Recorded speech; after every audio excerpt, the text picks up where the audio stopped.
Chapter 11. In which Phileas Fogg secures a curious means of conveyance at a fabulous price. The train had started punctually.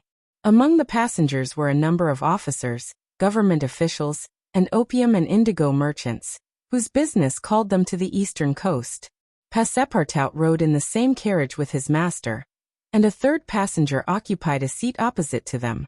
This was Sir Francis Cromarty, one of Mr. Fogg's whist partners on the Mongolia, now on his way to join his corps at Benares. Sir Francis was a tall, fair man of 50, who had greatly distinguished himself in the last Sepoy revolt. He made India his home, only paying brief visits to England at rare intervals, and was almost as familiar as a native with the customs, history, and character of India and its people. But Phileas Fogg, who was not traveling, but only describing a circumference, took no pains to inquire into these subjects. He was a solid body, traversing an orbit around the terrestrial globe, according to the laws of rational mechanics. He was at this moment calculating in his mind the number of hours spent since his departure from London, and had it been in his nature to make a useless demonstration, would have rubbed his hands for satisfaction. Sir Francis Cromarty had observed the oddity of his traveling companion, although the only opportunity he had for studying him had been while he was dealing the cards, and between two rubbers, and questioned himself whether a human heart really beat beneath this cold exterior, and whether Phileas Fogg had any sense of the beauties of nature. The Brigadier General was free to mentally confess that, of all the eccentric persons he had ever met, none was comparable to this product of the exact sciences. Phileas Fogg had not concealed from Sir Francis his design of going round the world, nor the circumstances under which he set out, and the General only saw in the wager a useless eccentricity and a lack of sound common sense. In the way this strange gentleman was going on, he would leave the world without having done any good to himself or anybody else.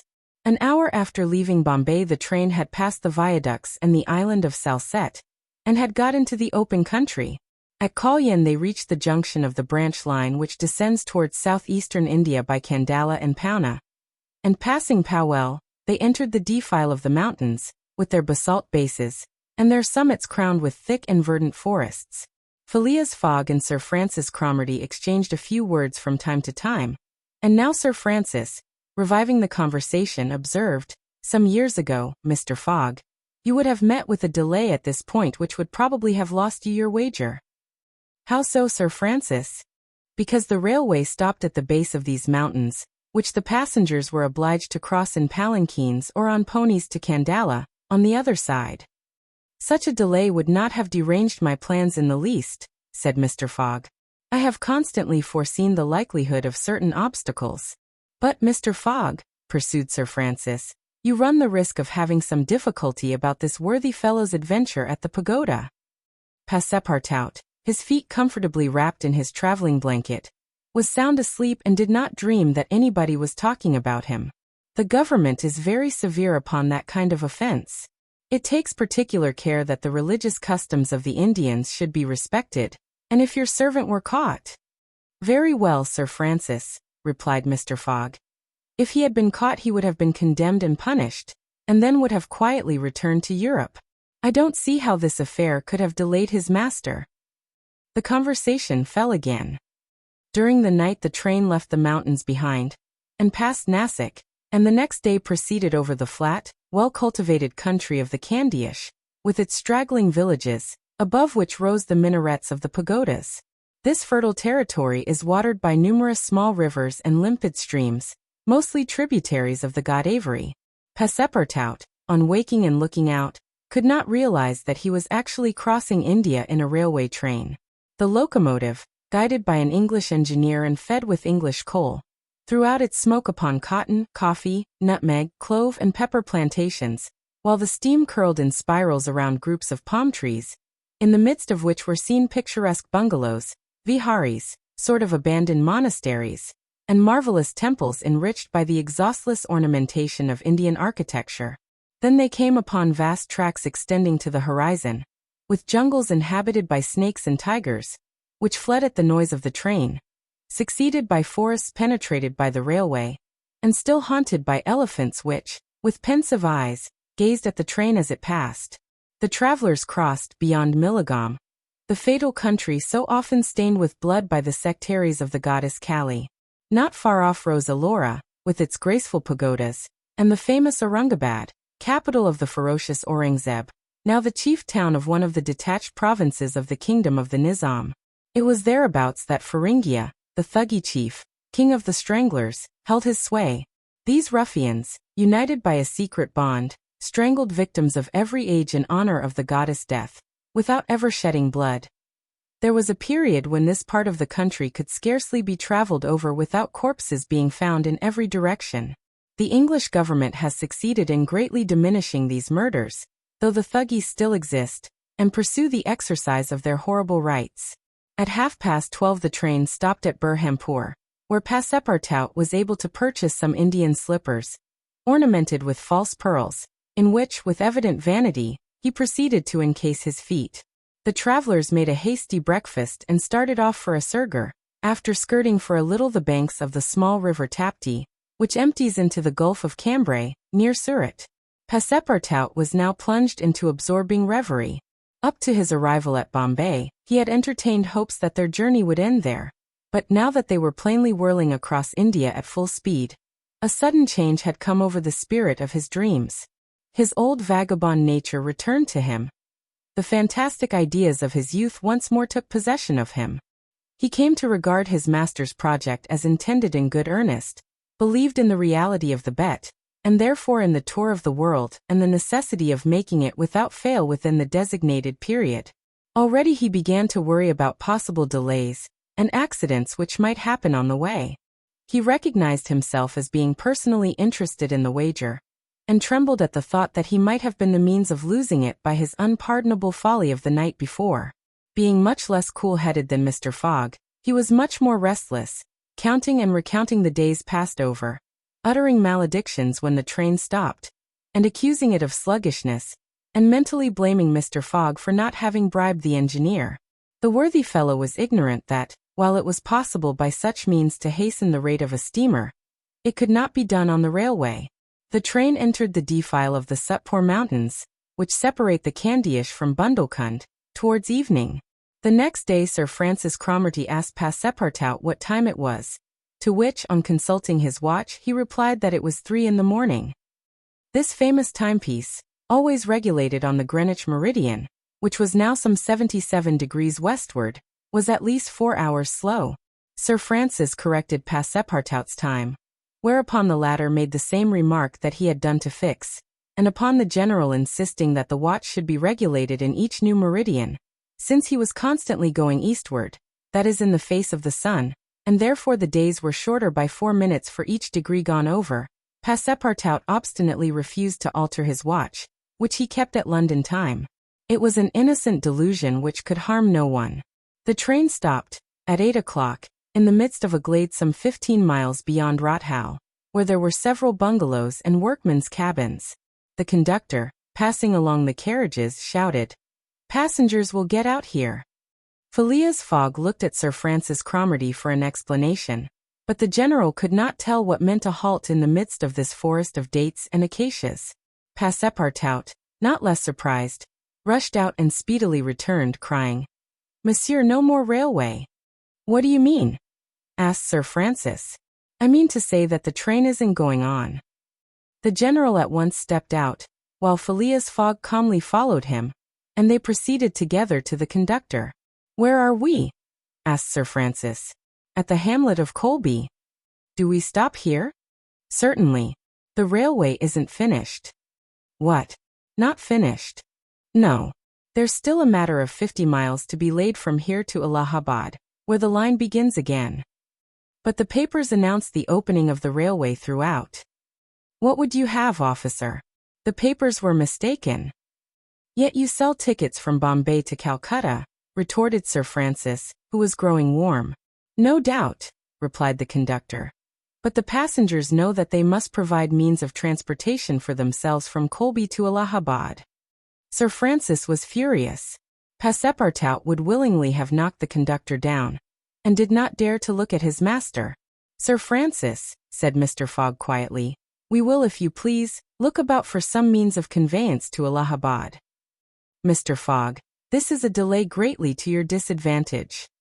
"No, Sir Francis, it was foreseen." "What? You knew that the way?" "Not at all, but I knew that some obstacle or other would sooner or later arise on my route. Nothing therefore is lost. I have 2 days, which I have already gained, to sacrifice. A steamer leaves Calcutta for Hong Kong at noon, on the 25th. This is the 22nd, and we shall reach Calcutta in time." There was nothing to say to so confident a response. It was but too true that the railway came to a termination at this point. The papers were like some watches, which have a way of getting too fast, and had been premature in their announcement of the completion of the line.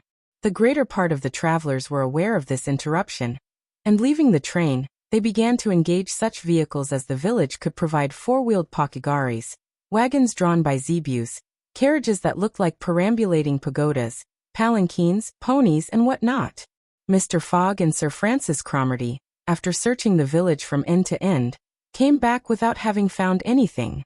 "I shall go afoot," said Phileas Fogg. Passepartout, who had now rejoined his master, made a wry grimace, as he thought of his magnificent but too frail Indian shoes. Happily he too had been looking about him, and after a moment's hesitation said, "Monsieur, I think I have found a means of conveyance." "What?" "An elephant.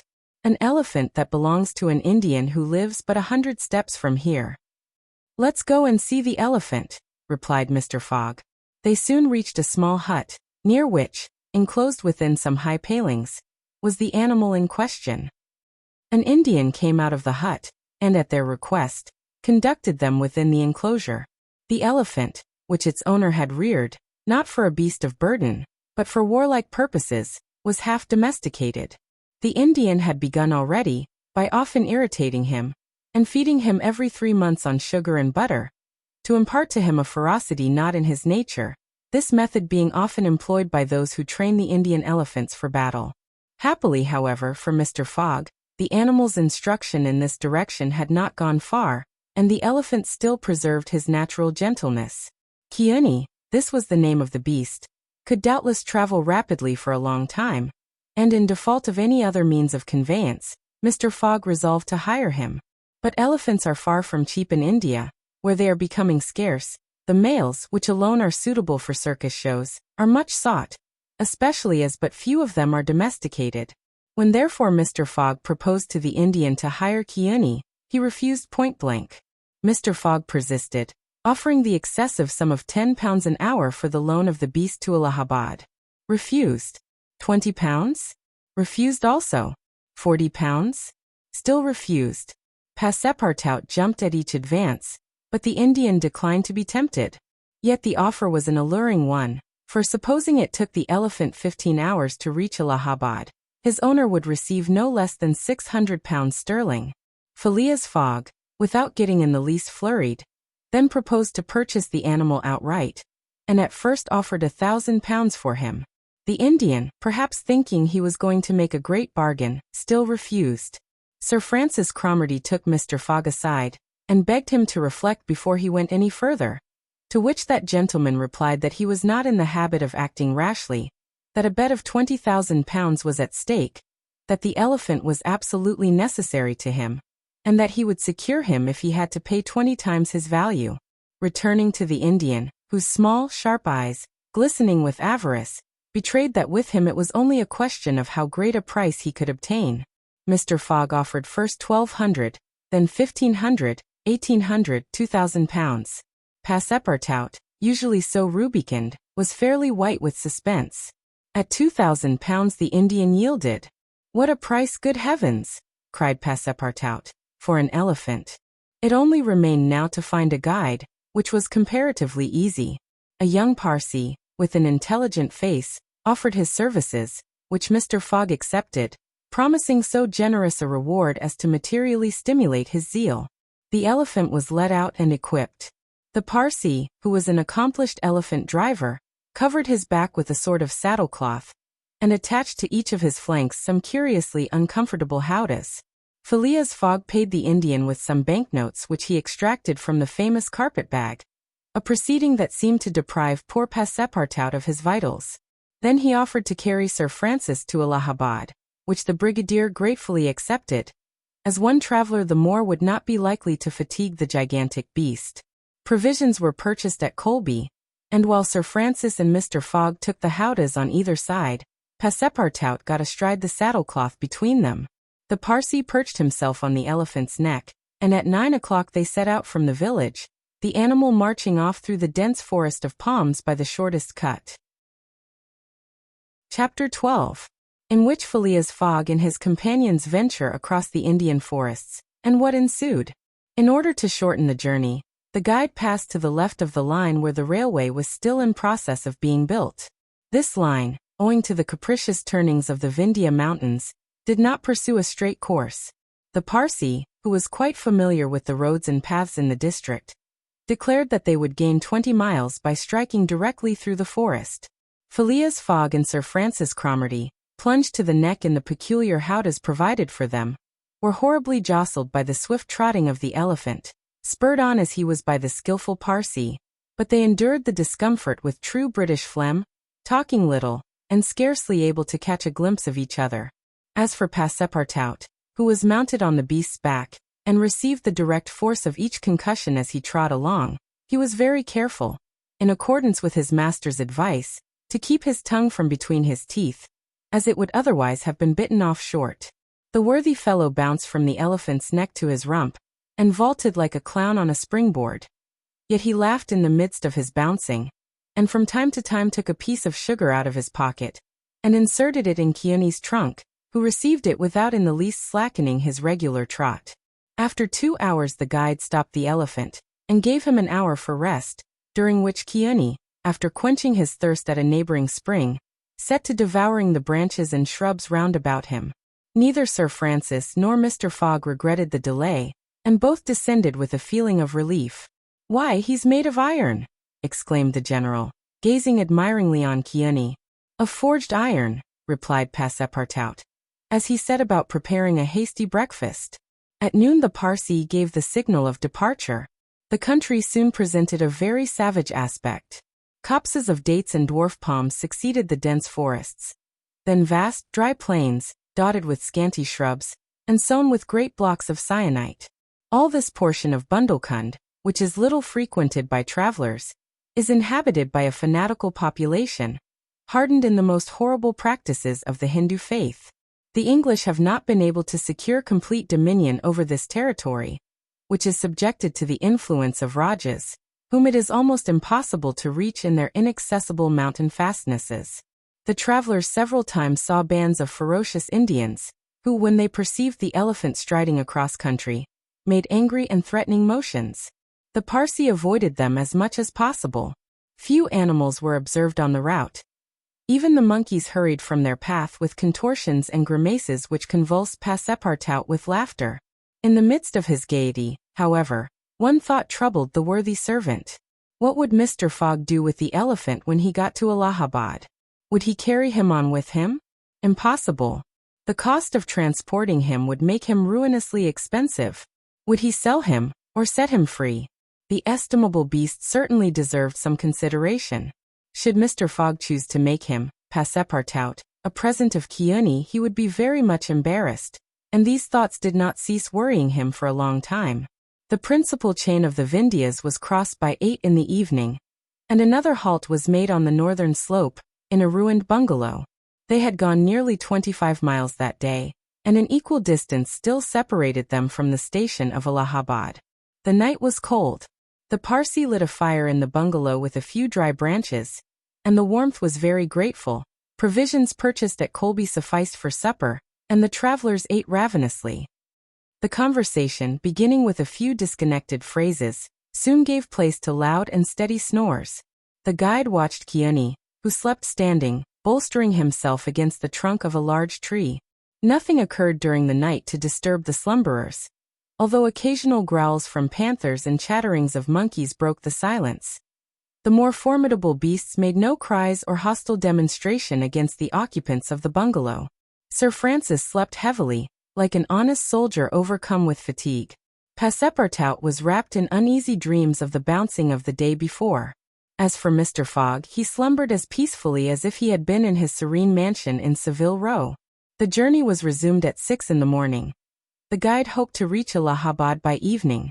In that case, Mr. Fogg would only lose a part of the 48 hours saved since the beginning of the tour. Kearney, resuming his rapid gait, soon descended the lower spurs of the Vindhyas, and towards noon they passed by the village of Challenger, on the Kani, one of the branches of the Ganges. The guide avoided inhabited places, thinking it safer to keep the open country, which lies along the first depressions of the basin of the great river. Allahabad was now only 12 miles to the northeast. They stopped under a clump of bananas, the fruit of which, as healthy as bread and as succulent as cream, was amply partaken of and appreciated. At 2 o'clock the guide entered a thick forest which extended several miles. He preferred to travel under cover of the woods. They had not as yet had any unpleasant encounters, and the journey seemed on the point of being successfully accomplished, when the elephant, becoming restless, suddenly stopped. It was then 4 o'clock. "What's the matter?" asked Sir Francis, putting out his head. "I don't know, officer," replied the Parsee, listening attentively to a confused murmur which came through the thick branches. The murmur soon became more distinct. It now seemed like a distant concert of human voices accompanied by brass instruments. Passepartout was all eyes and ears. Mr. Fogg patiently waited without a word. The Parsee jumped to the ground, fastened the elephant to a tree, and plunged into the thicket. He soon returned, saying, "A procession of Brahmins is coming this way. We must prevent their seeing us if possible." The guide unloosed the elephant and led him into a thicket, at the same time asking the travelers not to stir.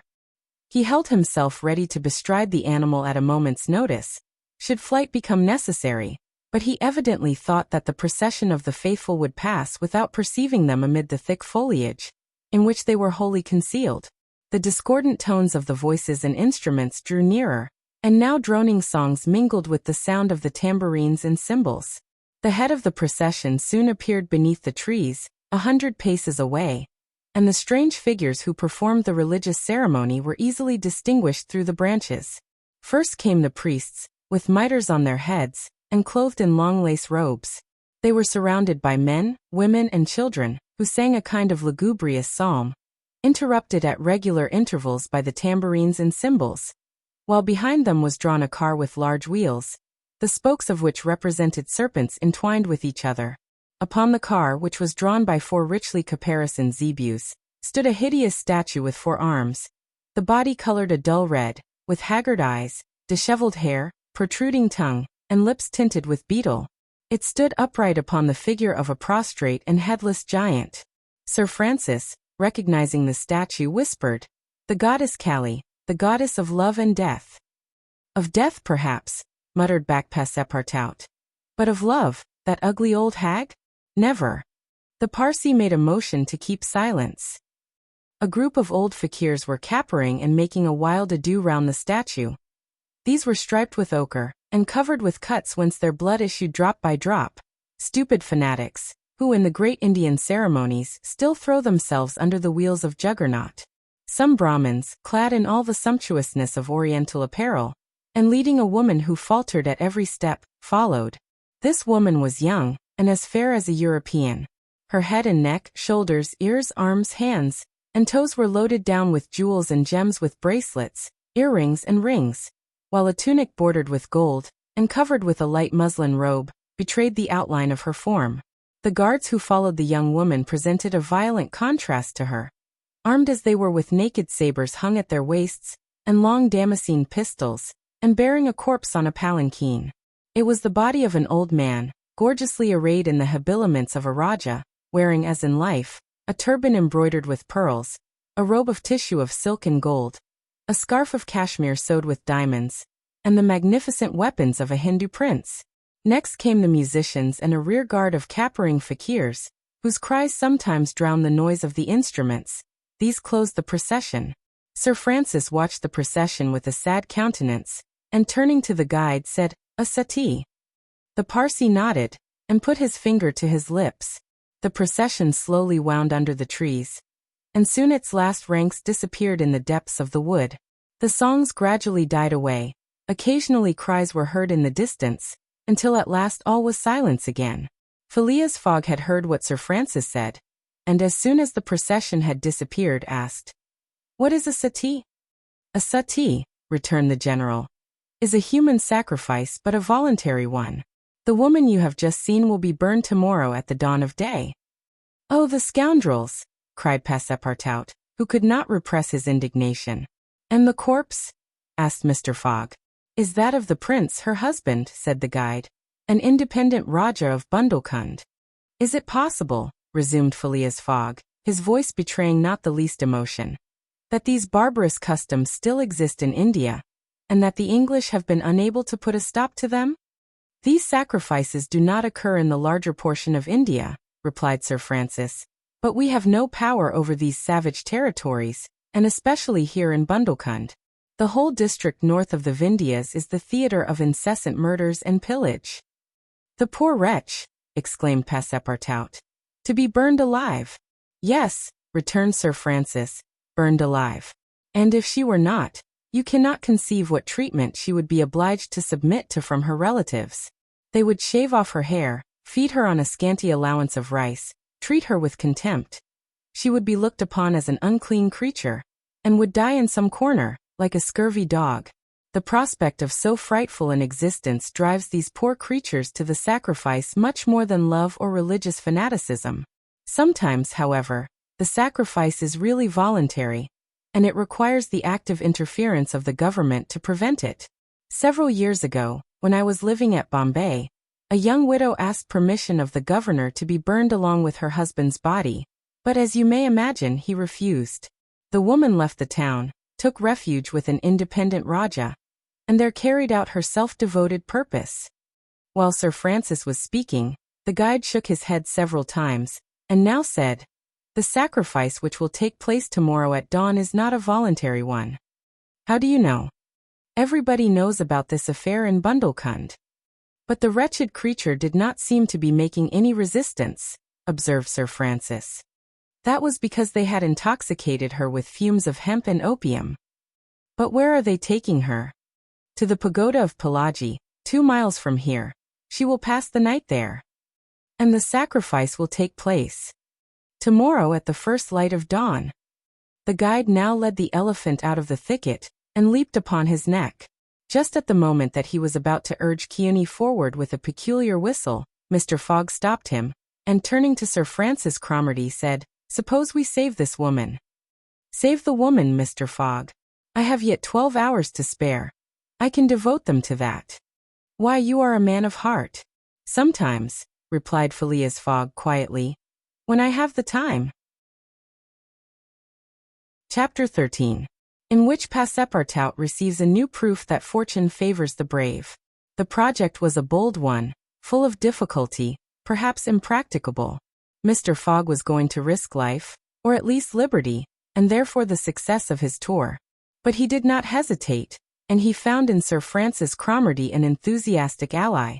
As for Passepartout, he was ready for anything that might be proposed. His master's idea charmed him. He perceived a heart, a soul, under that icy exterior. He began to love Phileas Fogg. There remained the guide. What course would he adopt? Would he not take part with the Indians? In default of his assistance, it was necessary to be assured of his neutrality. Sir Francis frankly put the question to him. "Officers," replied the guide, "I am a Parsee, and this woman is a Parsee. Command me as you will." "Excellent," said Mr. Fogg. "However," resumed the guide, "it is certain, not only that we shall risk our lives, but horrible tortures if we are taken." "That is foreseen," replied Mr. Fogg. "I think we must wait till night before acting." "I think so," said the guide. The worthy Indian then gave some account of the victim, who, he said, was a celebrated beauty of the Parsee race, and the daughter of a wealthy Bombay merchant. She had received a thoroughly English education in that city, and from her manners and intelligence, would be thought an European. Her name was Ouda. Left an orphan, she was married against her will to the old Rajah of Bundelkund. And knowing the fate that awaited her, she escaped, was retaken, and devoted by the Rajah's relatives, who had an interest in her death, to the sacrifice from which it seemed she could not escape. The Parsee's narrative only confirmed Mr. Fogg and his companions in their generous design. It was decided that the guide should direct the elephant towards the pagoda of Pelagie, which he accordingly approached as quickly as possible. They halted half an hour afterwards, in a copse, some 500 feet from the pagoda, where they were well concealed, but they could hear the groans and cries of the fakirs distinctly. They then discussed the means of getting at the victim. The guide was familiar with the pagoda of Pelagie, in which, as he declared, the young woman was imprisoned. Could they enter any of its doors while the whole party of Indians was plunged in a drunken sleep? Or was it safer to attempt to make a hole in the walls? This could only be determined at the moment and the place themselves. But it was certain that the abduction must be made that night, and not when, at break of day, the victim was led to her funeral pyre. Then no human intervention could save her. As soon as night fell, about 6 o'clock, they decided to make a reconnaissance around the pagoda. The cries of the fakirs were just ceasing. The Indians were in the act of plunging themselves into the drunkenness caused by liquid opium mingled with hemp, and it might be possible to slip between them to the temple itself. The Parsee, leading the others, noiselessly crept through the wood, and in 10 minutes they found themselves on the banks of a small stream, whence by the light of the rosin torches, they perceived a pyre of wood, on the top of which lay the embalmed body of the Raja, which was to be burned with his wife. The pagoda, whose minarets loomed above the trees in the deepening dusk, stood 100 steps away. "Come," whispered the guide. He slipped more cautiously than ever through the brush, followed by his companions. The silence around was only broken by the low murmuring of the wind among the branches. Soon the Parsee stopped on the borders of the glade, which was lit up by the torches. The ground was covered by groups of the Indians, motionless in their drunken sleep. It seemed a battlefield strewn with the dead. Men, women, and children lay together. In the background, among the trees, the pagoda of Pelagie loomed distinctly. Much to the guide's disappointment, the guards of the Raja, lighted by torches, were watching at the doors and marching to and fro with naked sabers. Probably the priests, too, were watching within. The Parsee, now convinced that it was impossible to force an entrance to the temple, advanced no farther, but led his companions back again. Phileas Fogg and Sir Francis Cromarty also saw that nothing could be attempted in that direction. They stopped, and engaged in a whispered colloquy. "It is only 8 now," said the brigadier, "and these guards may also go to sleep." "It is not impossible," returned the Parsee. They lay down at the foot of a tree and waited. The time seemed long. The guide ever and anon left them to take an observation on the edge of the wood, but the guards watched steadily by the glare of the torches, and a dim light crept through the windows of the pagoda. They waited till midnight, but no change took place among the guards, and it became apparent that their yielding to sleep could not be counted on. The other plan must be carried out. An opening in the walls of the pagoda must be made. It remained to ascertain whether the priests were watching by the side of their victim as assiduously as were the soldiers at the door. After a last consultation, the guide announced that he was ready for the attempt, and advanced, followed by the others. They took a roundabout way, so as to get at the pagoda on the rear. They reached the walls about 12:30, without having met anyone. Here there was no guard, nor were there either windows or doors. The night was dark. The moon on the wane scarcely left the horizon, and was covered with heavy clouds. The height of the trees deepened the darkness. It was not enough to reach the walls. An opening in them must be accomplished, and to attain this purpose the party only had their pocket knives. Happily the temple walls were built of brick and wood, which could be penetrated with little difficulty. After one brick had been taken out, the rest would yield easily.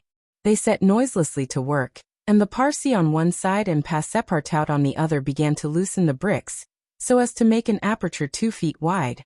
They were getting on rapidly, when suddenly a cry was heard in the interior of the temple, followed almost instantly by other cries replying from the outside. Passepartout and the guide stopped. Had they been heard? Was the alarm being given? Common prudence urged them to retire, and they did so, followed by Phileas Fogg and Sir Francis. They again hid themselves in the wood, and waited till the disturbance, whatever it might be, ceased, holding themselves ready to resume their attempt without delay. But awkwardly enough, the guards now appeared at the rear of the temple, and there installed themselves, in readiness to prevent a surprise. It would be difficult to describe the disappointment of the party, thus interrupted in their work. They could not now reach the victim. How then could they save her? Sir Francis shook his fists. Passepartout was beside himself, and the guide gnashed his teeth with rage. The tranquil Fogg waited, without betraying any emotion. "We have nothing to do but to go away," whispered Sir Francis. "Nothing but to go away," echoed the guide. "Stop," said Fogg. "I am only due at Allahabad tomorrow before noon." "But what can you hope to do?" asked Sir Francis. "In a few hours it will be daylight and the chance which now seems lost may present itself at the last moment." Sir Francis would have liked to read Phileas Fogg's eyes. What was this cool Englishman thinking of? Was he planning to make a rush for the young woman at the very moment of the sacrifice, and boldly snatch her from her executioners? This would be utter folly, and it was hard to admit that Fogg was such a fool. Sir Francis consented, however, to remain to the end of this terrible drama. The guide led them to the rear of the glade, where they were able to observe the sleeping groups. Meanwhile Passepartout, who had perched himself on the lower branches of a tree, was resolving an idea which had at first struck him like a flash, and which was now firmly lodged in his brain. He had commenced by saying to himself, "What folly!" and then he repeated, "Why not, after all? It's a chance, perhaps the only one, and with such thoughts." Thinking thus, he slipped, with the suppleness of a serpent, to the lowest branches, the ends of which bent almost to the ground. The hours passed, and the lighter shades now announced the approach of day, though it was not yet light. This was the moment. The slumbering multitude became animated, the tambourines sounded, songs and cries arose. The hour of the sacrifice had come. The doors of the pagoda swung open, and a bright light escaped from its interior, in the midst of which Mr. Fogg and Sir Francis espied the victim.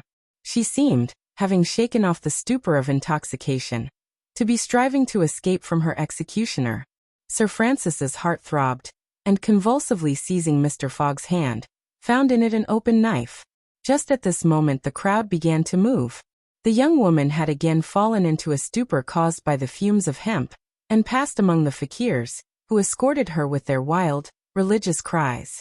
Phileas Fogg and his companions, mingling in the rear ranks of the crowd, followed, and in 2 minutes they reached the banks of the stream, and stopped 50 paces from the pyre, upon which still lay the Rajah's corpse.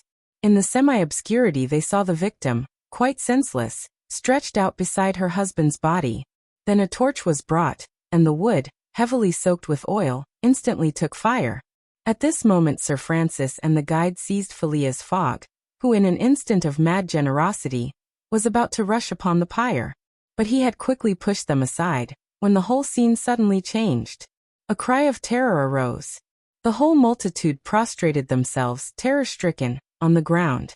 The old Rajah was not dead, then, since he rose of a sudden like a spectre, took up his wife in his arms, and descended from the pyre in the midst of the clouds of smoke, which only heightened his ghostly appearance. Fakirs and soldiers and priests, seized with instant terror, lay there, with their faces on the ground, not daring to lift their eyes and behold such a prodigy. The inanimate victim was borne along by the vigorous arms which supported her, and which she did not seem in the least to burden. Mr. Fogg and Sir Francis stood erect, the Parsee bowed his head, and Passepartout was, no doubt, scarcely less stupefied. The resuscitated Rajah approached Sir Francis and Mr. Fogg, and in an abrupt tone said, "Let us be off." It was Passepartout himself, who had slipped upon the pyre in the midst of the smoke and, profiting by the still overhanging darkness, had delivered the young woman from death. It was Passepartout who, playing his part with a happy audacity, had passed through the crowd amid the general terror. A moment after all 4 of the party had disappeared in the woods, and the elephant was bearing them away at a rapid pace. But the cries and noise, and a ball which whizzed through Phileas Fogg's hat, apprised them that the trick had been discovered. The old Rajah's body, indeed, now appeared upon the burning pyre, and the priests, recovered from their terror, perceived that an abduction had taken place. They hastened into the forest, followed by the soldiers, who fired a volley after the fugitives, but the latter rapidly increased the distance between them, and ere long found themselves beyond the reach of the bullets and arrows. Chapter 14. In which Phileas Fogg descends the whole length of the beautiful valley of the Ganges without ever thinking of seeing it. The rash exploit had been accomplished, and for an hour Passepartout laughed gaily at his success. Sir Francis pressed the worthy fellow's hand, and his master said, "Well done," which, from him, was high commendation. To which Passepartout replied that all the credit of the affair belonged to Mr. Fogg. As for him, he had only been struck with a queer idea, and he laughed to think that for a few moments he, Passepartout, the ex-gymnast, ex-sergeant fireman, had been the spouse of a charming woman, a venerable, embalmed Raja. As for the young Indian woman, she had been unconscious throughout of what was passing, and now, wrapped up in a traveling blanket, was reposing in one of the howdahs. The elephant, thanks to the skillful guidance of the Parsee, was advancing rapidly through the still darksome forest, and an hour after leaving the pagoda, had crossed a vast plain. They made a halt at 7 o'clock, the young woman being still in a state of complete prostration. The guide made her drink a little brandy and water, but the drowsiness which stupefied her could not yet be shaken off. Sir Francis, who was familiar with the effects of the intoxication produced by the fumes of hemp, reassured his companions on her account. But he was more disturbed at the prospect of her future fate. He told Phileas Fogg that, should Aouda remain in India, she would inevitably fall again into the hands of her executioners. These fanatics were scattered throughout the county, and would, despite the English police, recover their victim at Madras, Bombay, or Calcutta. She would only be safe by quitting India forever. Phileas Fogg replied that he would reflect upon the matter. The station at Allahabad was reached about 10 o'clock, and the interrupted line of railway being resumed, would enable them to reach Calcutta in less than 24 hours. Phileas Fogg would thus be able to arrive in time to take the steamer which left Calcutta the next day, October 25, at noon, for Hong Kong. The young woman was placed in one of the waiting rooms of the station, whilst Passepartout was charged with purchasing for her various articles of toilet, a dress, shawl, and some furs, for which his master gave him unlimited credit. Passepartout started off forthwith, and found himself in the streets of Allahabad, that is, the city of God, one of the most venerated in India, being built at the junction of the two sacred rivers, Ganges and Jumna, the waters of which attract pilgrims from every part of the peninsula. The Ganges, according to the legends of the Ramayana, rises in heaven, whence owing to Brahma's agency, it descends to the earth. Passepartout made it a point, as he made his purchases, to take a good look at the city. It was formerly defended by a noble fort, which has since become a state prison. Its commerce has dwindled away, and Passepartout in vain looked about him for such a bazaar as he used to frequent in Regent Street. At last he came upon an elderly, crusty Jew, who sold second-hand articles, and from whom he purchased a dress of Scotch stuff, a large mantle, and a fine otterskin pelisse, for which he did not hesitate to pay £75. He then returned triumphantly to the station. The influence to which the priests of Palaji had subjected Aouda began gradually to yield, and she became more herself, so that her fine eyes resumed all their soft Indian expression. When the poet King Yukaf Uddal celebrates the charms of the Queen of Amanagara, he speaks thus: "Her shining tresses, divided in two parts, encircle the harmonious contour of her white and delicate cheeks, brilliant in their glow and freshness. Her ebony brows have the form and charm of the bow of Kama, the god of love, and beneath her long silken lashes the purest reflections and a celestial light swim, as in the sacred lakes of Himalaya, in the black pupils of her great clear eyes. Her teeth, fine, equal, and white, glitter between her smiling lips like dewdrops in a passion flower's half-enveloped breast. Her delicately formed ears, her vermilion hands, her little feet, curved and tender as the lotus bud, glitter with the brilliancy of the loveliest pearls of Ceylon, the most dazzling diamonds of Golconda.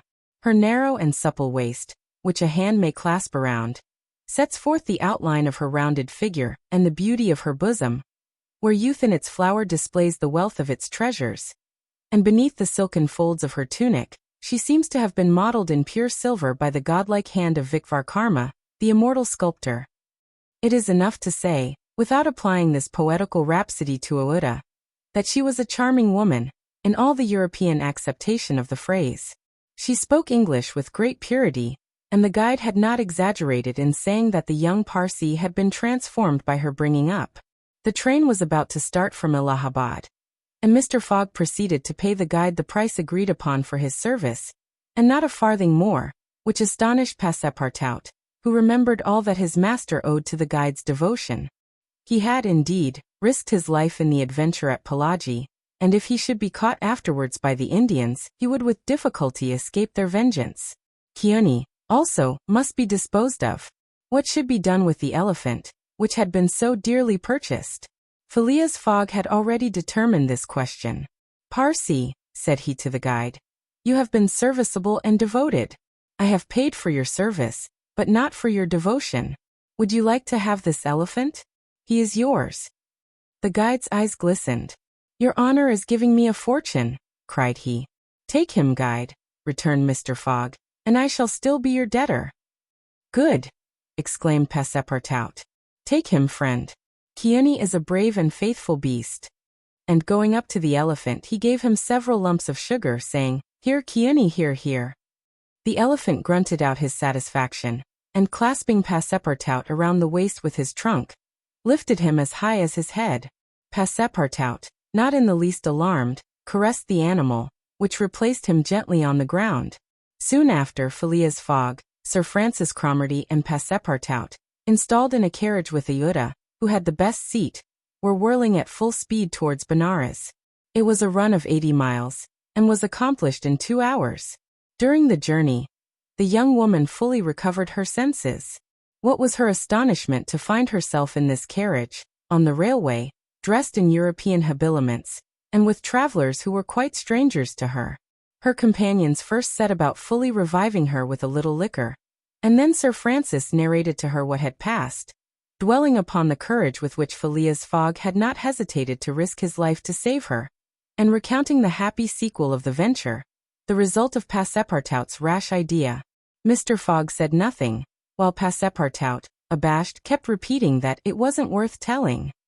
Aouda pathetically thanked her deliverers, rather with tears than words. Her fine eyes interpreted her gratitude better than her lips. Then, as her thoughts strayed back to the scene of the sacrifice, and recalled the dangers which still menaced her, she shuddered with terror. Phileas Fogg understood what was passing in Aouda's mind, and offered, in order to reassure her, to escort her to Hong Kong, where she might remain safely until the affair was hushed up, an offer which she eagerly and gratefully accepted. She had, it seems, a Parsi relation, who was one of the principal merchants of Hong Kong, which is wholly an English city, though on an island on the Chinese coast. At 12:30 the train stopped at Benares. The Brahmin legends assert that this city is built on the site of the ancient Kasi, which, like Mahomet's tomb, was once suspended between heaven and earth.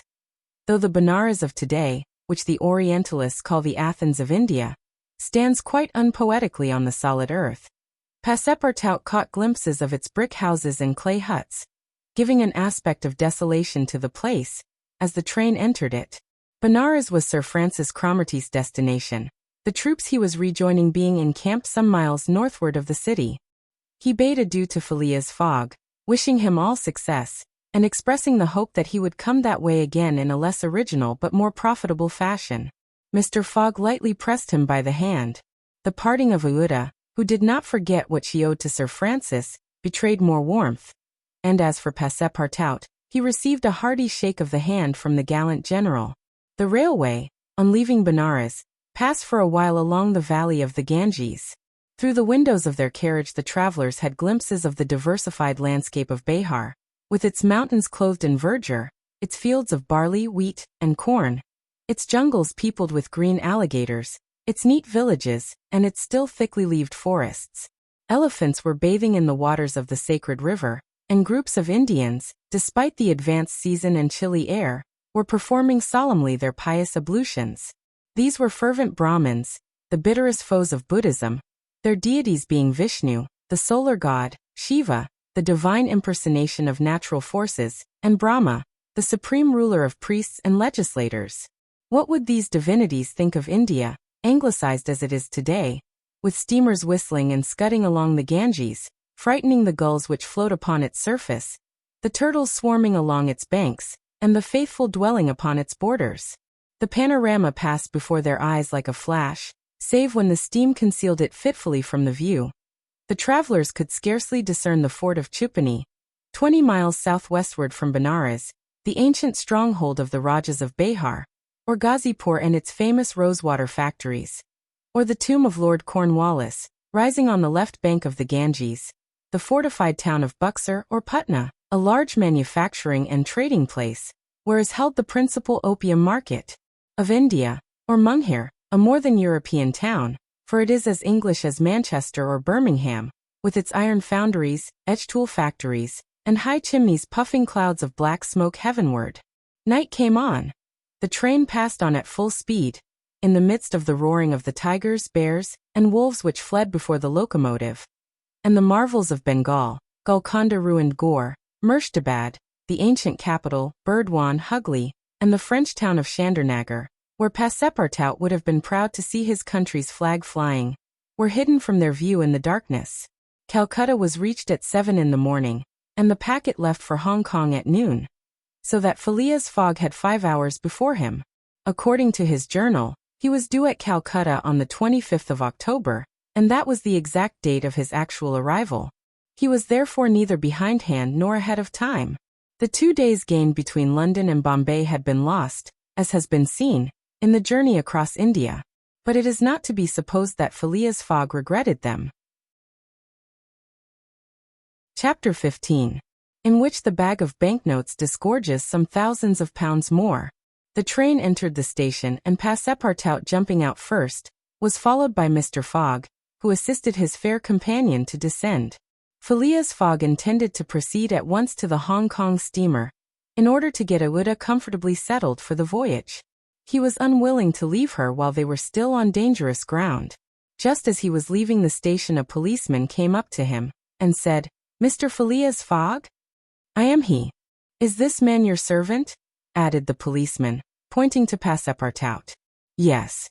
"Be so good, both of you, as to follow me." Mr. Fogg betrayed no surprise whatever. The policeman was a representative of the law, and law is sacred to an Englishman. Passepartout tried to reason about the matter, but the policeman tapped him with his stick, and Mr. Fogg made him a signal to obey. "May this young lady go with us?"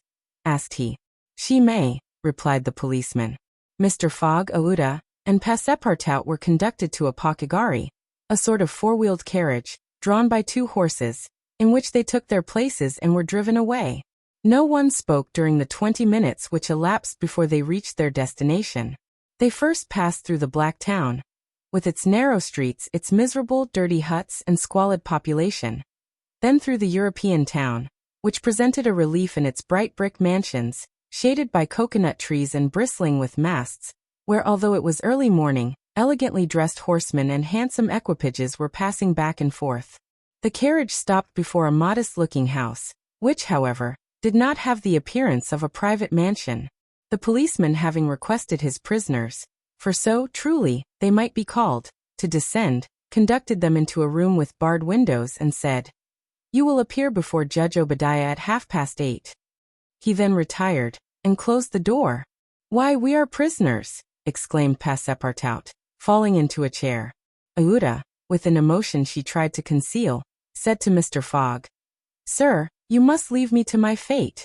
It is on my account that you receive this treatment. It is for having saved me."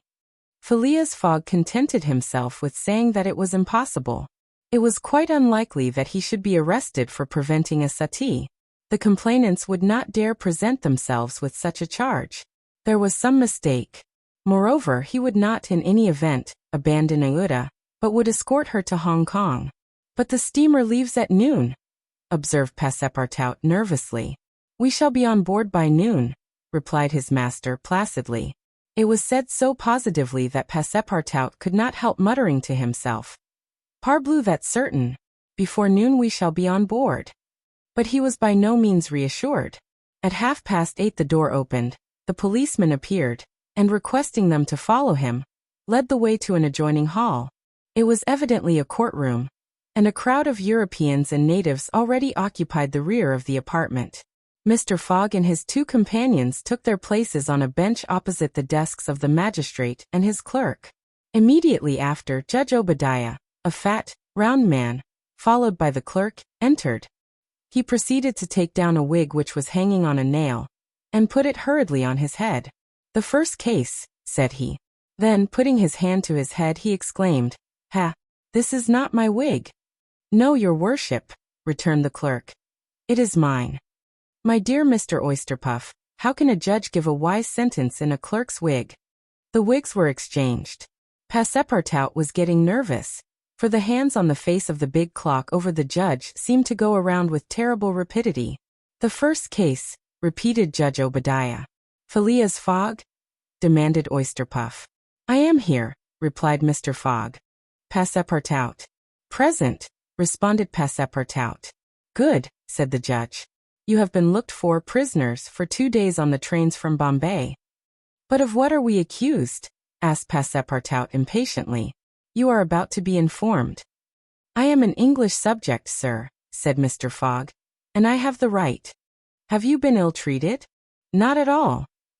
"Very well, let the complainants come in." A door was swung open by order of the judge, and 3 Indian priests entered. "That's it," muttered Passepartout. "These are the rogues who were going to burn our young lady." The priests took their places in front of the judge, and the clerk proceeded to read in a loud voice a complaint of sacrilege against Phileas Fogg and his servant, who were accused of having violated a place held consecrated by the Brahmin religion. "You hear the charge?" asked the judge. "Yes, sir," replied Mr. Fogg, consulting his watch, "and I admit it." "You admit it?" "I admit it, and I wish to hear these priests admit, in their turn, what they were going to do at the pagoda of Pelagie." The priests looked at each other. They did not seem to understand what was said. "Yes," cried Passepartout warmly, "at the pagoda of Pelagie, where they were on the point of burning their victim." The judge stared with astonishment, and the priests were stupefied. "What victim?" said Judge Obadiah. "Burn whom?" "In Bombay itself." "Bombay!" cried Passepartout. "Certainly. We are not talking of the pagoda of Pelagie, but of the pagoda of Malabar Hill, at Bombay." "And as a proof," added the clerk, "here are the desecrator's very shoes, which he left behind him." Whereupon he placed a pair of shoes on his desk. "My shoes!" cried Passepartout, in his surprise permitting this imprudent exclamation to escape him.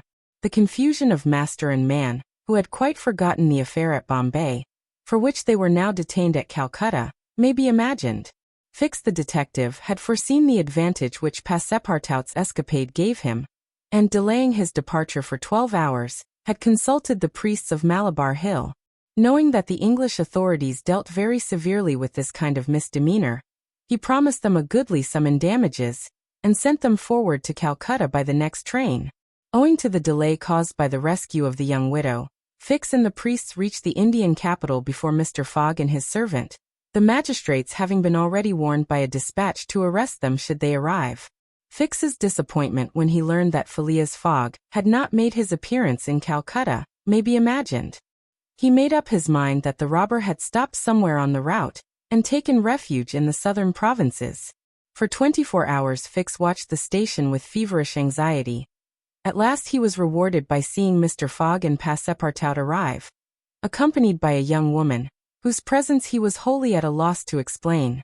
He hastened for a policeman, and this was how the party came to be arrested and brought before Judge Obadiah. Had Passepartout been a little less preoccupied, he would have espied the detective ensconced in a corner of the courtroom, watching the proceedings with an interest easily understood. For the warrant had failed to reach him at Calcutta, as it had done at Bombay and Suez. Judge Obadiah had unfortunately caught Passepartout's rash exclamation, which the poor fellow would have given the world to recall. "The facts are admitted?" asked the judge. "Admitted," replied Mr. Fogg coldly. "Inasmuch," resumed the judge, "as the English law protects equally and sternly the religions of the Indian people, and as the man Passepartout has admitted that he violated the sacred pagoda of Malabar Hill, at Bombay, on the 20th of October, I condemn the said Passepartout to imprisonment for 15 days and a fine of £300. £300? cried Passepartout, startled at the largeness of the sum. "Silence!" shouted the constable.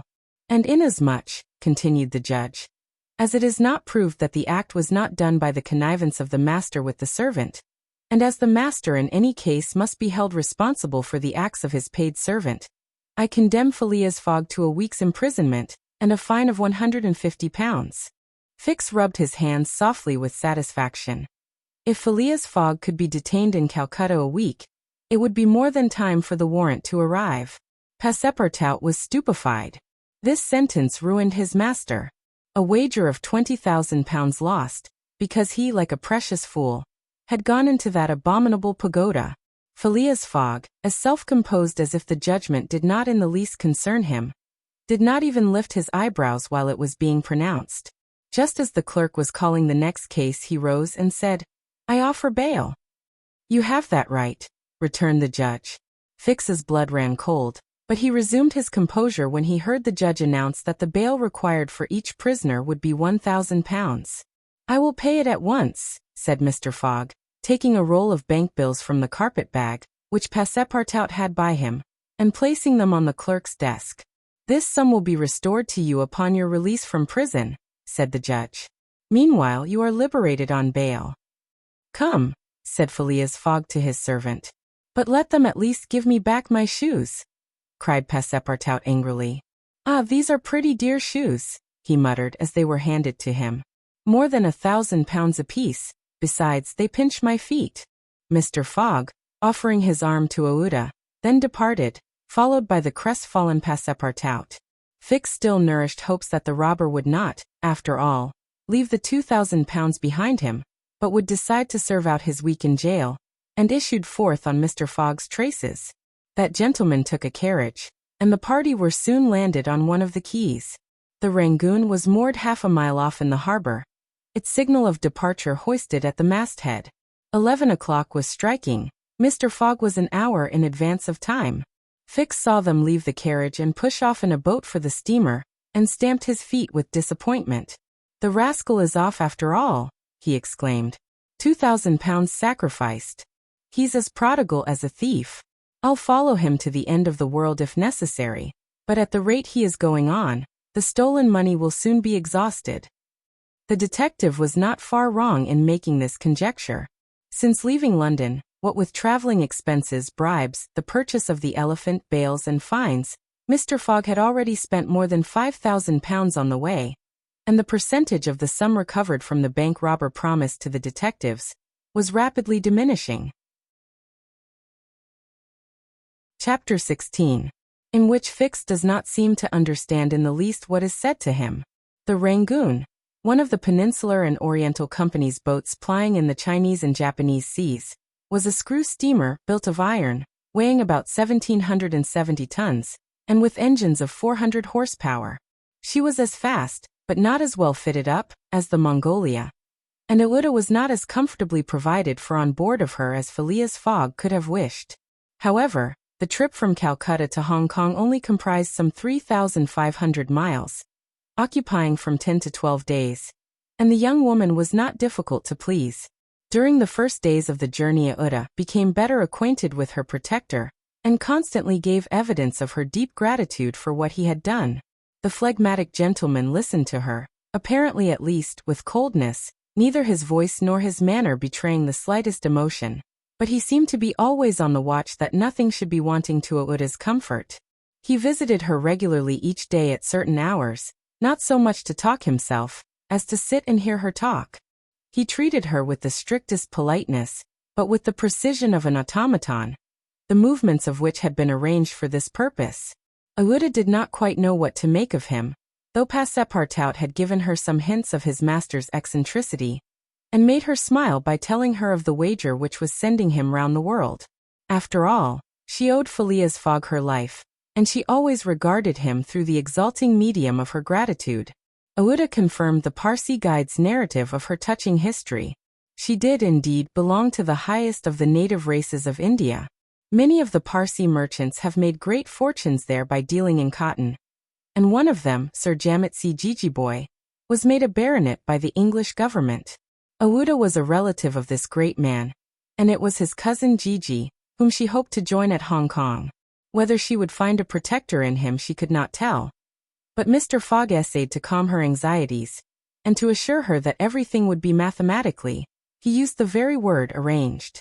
Aouda fastened her great eyes, clear as the sacred lakes of the Himalaya, upon him, but the intractable Fogg, as reserved as ever, did not seem at all inclined to throw himself into this lake.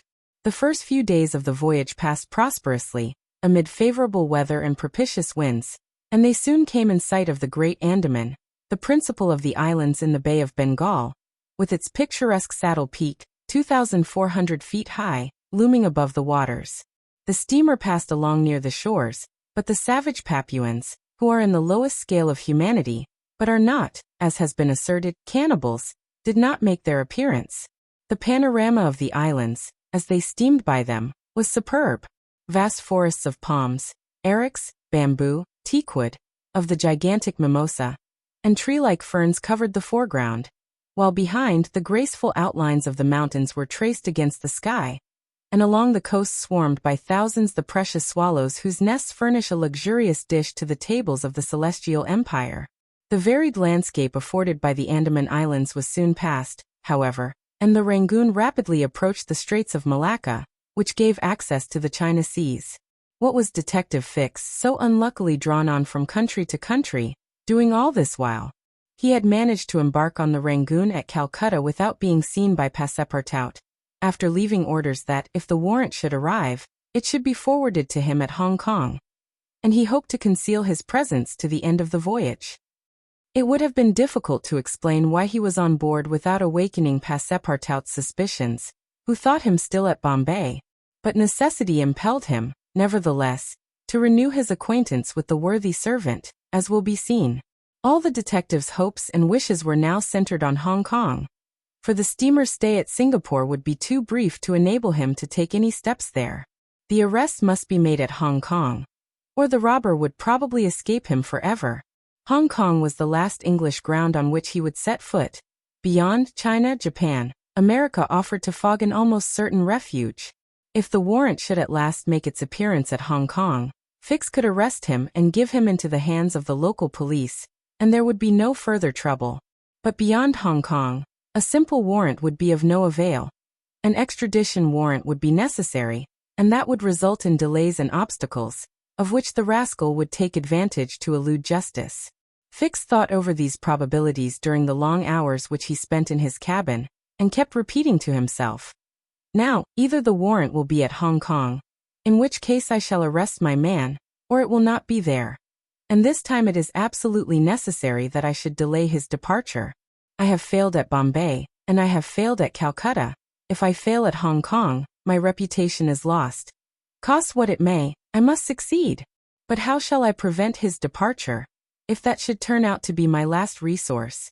Fix made up his mind that, if worst came to worst, he would make a confidant of Passepartout, and tell him what kind of a fellow his master really was. That Passepartout was not Fogg's accomplice, he was very certain. The servant, enlightened by his disclosure, and afraid of being himself implicated in the crime, would doubtless become an ally of the detective. But this method was a dangerous one, only to be employed when everything else had failed. A word from Passepartout to his master would ruin all. The detective was therefore in a sore strait. But suddenly a new idea struck him. The presence of Aouda on the Rangoon, in company with Phileas Fogg, gave him new material for reflection. Who was this woman? What combination of events had made her Fogg's traveling companion? They had evidently met somewhere between Bombay and Calcutta, but where? Had they met accidentally? Or had Fogg gone into the interior purposely in quest of this charming damsel? Fix was fairly puzzled. He asked himself whether there had not been a wicked elopement, and this idea so impressed itself upon his mind that he determined to make use of the supposed intrigue. Whether the young woman were married or not, he would be able to create such difficulties for Mr. Fogg at Hong Kong that he could not escape by paying any amount of money. But could he even wait till they reached Hong Kong? Fogg had an abominable way of jumping from one boat to another, and before anything could be effected, might get full underway again for Yokohama. Fix decided that he must warn the English authorities, and signal the Rangoon before her arrival. This was easy to do, since the steamer stopped at Singapore, whence there is a telegraphic wire to Hong Kong. He finally resolved, moreover, before acting more positively, to question Passepartout. It would not be difficult to make him talk, and as there was no time to lose, Fix prepared to make himself known. It was now the 30th of October, and on the following day the Rangoon was due at Singapore. Fix emerged from his cabin and went on deck. Passepartout was promenading up and down in the forward part of the steamer. The detective rushed forward with every appearance of extreme surprise, and exclaimed, "You here on the Rangoon?" "What, Monsieur Fix, are you on board?" returned the really astonished Passepartout, recognizing his crony of the Mongolia. "Why, I left you at Bombay, and here you are on the way to Hong Kong. Are you going round the world too?" No, replied Fix. "I shall stop at Hong Kong at least for some days." Said Passepartout, who seemed for an instant perplexed. "But how is it I have not seen you on board since we left Calcutta?" "Oh, a trifle of seasickness. I've been staying in my berth. The Gulf of Bengal does not agree with me as well as the Indian Ocean." "And how is Mr. Fogg?" "As well and as punctual as ever, not a day behind time." "But, Monsieur Fix, you don't know that we have a young lady with us." "A young lady?" replied the detective, not seeming to comprehend what was said. Passepartout thereupon recounted Aouda's history, the affair at the Bombay Pagoda, the purchase of the elephant for £2,000, the rescue, the arrest and sentence of the Calcutta court, and the restoration of Mr. Fogg and himself to liberty on bail. Fix, who was familiar with the last events, seemed to be equally ignorant of all that Passepartout related, and the latter was charmed to find so interested a listener. "But does your master propose to carry this young woman to Europe?" "Not at all. We are simply going to place her under the protection of one of her relatives, a rich merchant at Hong Kong." "Nothing to be done there," said Fix to himself, concealing his disappointment. "A glass of gin, Mr. Passepartout?" "Willingly, Monsieur Fix. We must at least have a friendly glass on board the Rangoon." Chapter 17. Showing what happened on the voyage from Singapore to Hong Kong. The detective and Passepartout met often on deck after this interview, though Fix was reserved, and did not attempt to induce his companion to divulge any more facts concerning Mr. Fogg. He caught a glimpse of that mysterious gentleman once or twice, but Mr. Fogg usually confined himself to the cabin, where he kept Aouda company, or according to his inveterate habit, took a hand at whist. Passepartout began very seriously to conjecture what strange chance kept Fix still on the route that his master was pursuing. It was really worth considering why this certainly very amiable and complacent person, whom he had first met at Suez, had then encountered on board the Mongolia, who disembarked at Bombay, which he announced as his destination, and now turned up so unexpectedly on the Rangoon, was following Mr. Fogg's tracks step by step. What was Fix's object? Passepartout was ready to wager his Indian shoes, which he religiously preserved, that Fix would also leave Hong Kong at the same time with them, and probably on the same steamer. Passepartout might have cudgelled his brain for a century without hitting upon the real object which the detective had in view. He never could have imagined that Phileas Fogg was being tracked as a robber around the globe. But as it is in human nature to attempt the solution of every mystery, Passepartout suddenly discovered an explanation of Fix's movements, which was in truth far from unreasonable. Fix, he thought, could only be an agent of Mr. Fogg's friends at the Reform Club, sent to follow him up, and to ascertain that he really went round the world as had been agreed upon. "It's clear," repeated the worthy servant to himself, proud of his shrewdness. "He's a spy sent to keep us in view. That isn't quite the thing either, to be spying Mr. Fogg, who is so honorable a man. Ah, gentlemen of the Reform, this shall cost you dear." Passepartout, enchanted with his discovery, resolved to say nothing to his master, lest he should be justly offended at this mistrust on the part of his adversaries. But he determined to chaff Fix, when he had the chance, with mysterious allusions which, however, need not betray his real suspicions. During the afternoon of Wednesday, October 30th, the Rangoon entered the Strait of Malacca, which separates the peninsula of that name from Sumatra. The mountainous and craggy islets intercepted the beauties of this noble island from the view of the travelers. The Rangoon weighed anchor at Singapore the next day at 4 a.m., to receive coal, having gained half a day on the prescribed time of her arrival. Phileas Fogg noted this gain in his journal, and then, accompanied by Aouda, who betrayed a desire for a walk on shore, disembarked. Fix, who suspected Mr. Fogg's every movement, followed them cautiously, without being himself perceived, while Passepartout, laughing in his sleeve at Fix's maneuvers, went about his usual errands. The island of Singapore is not imposing in aspect, for there are no mountains. Yet its appearance is not without attractions. It is a park checkered by pleasant highways and avenues. A handsome carriage, drawn by a sleek pair of New Holland horses, carried Phileas Fogg and Aouda into the midst of rows of palms with brilliant foliage, and of clove trees, whereof the cloves form the heart of a half-open flower. Pepper plants replaced the prickly hedges of European fields. Sago bushes, large ferns with gorgeous branches, varied the aspect of this tropical clime, while nutmeg trees in full foliage filled the air with a penetrating perfume. Agile and grinning bands of monkeys skipped about in the trees, nor were tigers wanting in the jungles. After a drive of 2 hours through the country, Aouda and Mr. Fogg returned to the town, which is a vast collection of heavy-looking irregular houses, surrounded by charming gardens rich in tropical fruits and plants. And at 10 o'clock they re-embarked, closely followed by the detective, who had kept them constantly in sight. Passepartout, who had been purchasing several dozen mangoes, a fruit as large as good-sized apples, of a dark brown color outside and a bright red within, and whose white pulp, melting in the mouth, affords gourmands a delicious sensation, was waiting for them on deck. He was only too glad to offer some mangoes to Aouda, who thanked him very gracefully for them. At 11 o'clock the Rangoon rode out of Singapore harbor, and in a few hours the high mountains of Malacca, with their forests, inhabited by the most beautifully furred tigers in the world, were lost to view. Singapore is distant some 1,300 miles from the island of Hong Kong, which is a little English colony near the Chinese coast. Phileas Fogg hoped to accomplish the journey in 6 days, so as to be in time for the steamer which would leave on the 6th of November for Yokohama, the principal Japanese port. The Rangoon had a large quota of passengers, many of whom disembarked at Singapore, among them a number of Indians, Ceylonese, Chinamen, Malays and Portuguese, mostly second-class travelers. The weather, which had hitherto been fine, changed with the last quarter of the moon.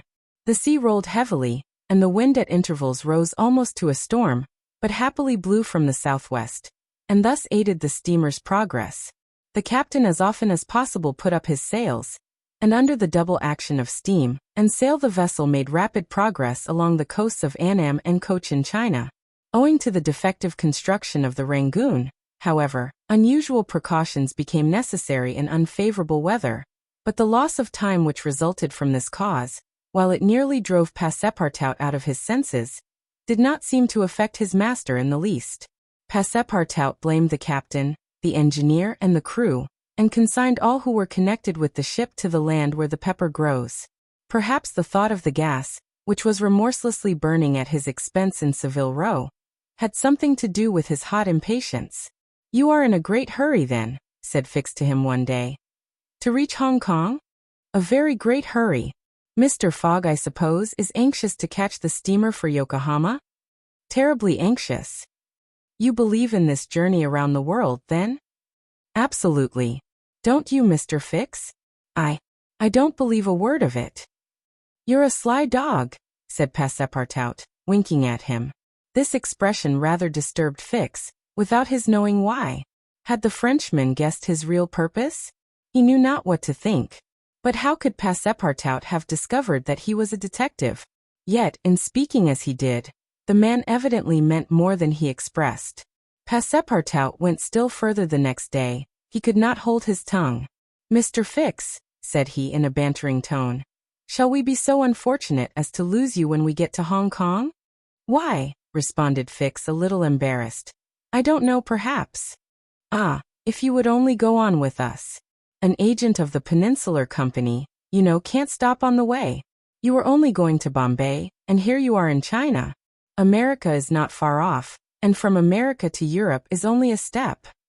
Fix looked intently at his companion, whose countenance was as serene as possible, and laughed with him.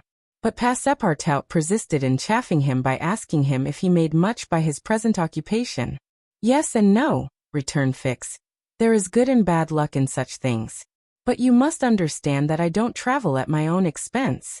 "Oh, I am quite sure of that," cried Passepartout, laughing heartily. Fix, fairly puzzled, descended to his cabin and gave himself up to his reflections. He was evidently suspected. Somehow or other the Frenchman had found out that he was a detective. But had he told his master? What part was he playing in all this? Was he an accomplice or not? Was the game, then, up?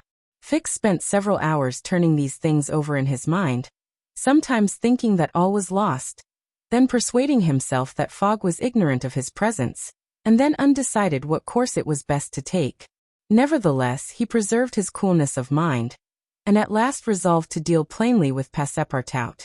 If he did not find it practicable to arrest Fogg at Hong Kong, and if Fogg made preparations to leave that last foothold of English territory, he, Fix, would tell Passepartout all. Either the servant was the accomplice of his master, and in this case the master knew of his operations, and he should fail, or else the servant knew nothing about the robbery, and then his interest would be to abandon the robber. Such was the situation between Fix and Passepartout.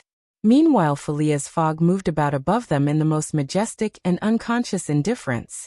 He was passing methodically in his orbit around the world, regardless of the lesser stars which gravitated around him. Yet there was nearby what the astronomers would call a disturbing star, which might have produced an agitation in this gentleman's heart. But no, the charms of it would have failed to act, to Passepartout's great surprise, and the disturbances, if they existed, would have been more difficult to calculate than those of Uranus which led to the discovery of Neptune. It was every day an increasing wonder to Passepartout, who read in Ouida's eyes the depths of her gratitude to his master. Phileas Fogg, though brave and gallant, must be, he thought, quite heartless. As to the sentiment which this journey might have awakened in him, there was clearly no trace of such a thing, while poor Passepartout existed in perpetual reveries. One day he was leaning on the railing of the engine-room, and was observing the engine, when a sudden pitch of the steamer threw the screw out of the water.